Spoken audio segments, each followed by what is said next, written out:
అయినయ్యా exit polls అక్కడ ఎంతవరకు నమ్మొచ్చు? వాళ్ళు ఒక పెద్ద లోపం ఏం చేస్తున్నారంటే, సరే మా నాయకుడు ఇతను అని అందరూ కలిసి ఒక హీరోని తయారు చేయడం మిస్ అవుతున్నారు. అలాగనే ఒక హీరోని యాక్సెప్ట్ చేయలేకపోతున్నారు. అదే ఒక రాహుల్ గాంధీను. అది నెంబర్ 1.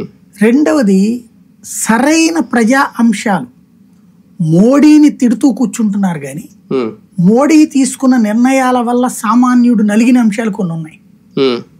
నెంబర్ 1, మీరు ఇవాళ డబ్బులు ట్రాన్స్ఫర్ చేసినా బ్యాంకు డబ్బులు వేస్తాడు పెనాల్టీని మనకి.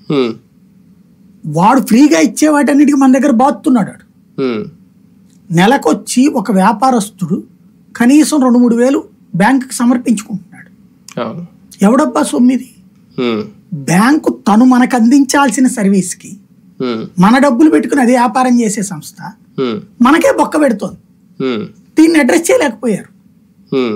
అట్లాగే ఏవైతే ఇప్పుడు గ్రౌండ్ లెవెల్లో ఉన్నటువంటి రాష్ట్రాలకు సంబంధించినటువంటి అంశాల్లో ఒక సిస్టమ్ని అరేంజ్ చేసేసి 42% అన్నటువంటిది, అందులో భాగంగా ఇస్తానన్నటువంటి ఏదైతే వెనుకబడిన జిల్లాలు ఇట్లాంటి వాటికి ఉండే ప్యాకేజెస్ పక్కెళ్ళిపోయినాయి.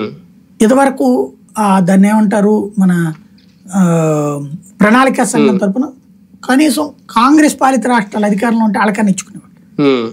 ఇప్పుడు అట్లాంటిది లేకపోవడం వల్ల ఒక బల్క్ సిస్టమ్ అనేటువంటిది ఫెయిల్ అవుతుంది. ఇట్లాంటిది చెప్పడంలో ఫెయిల్ అవుతున్నారు.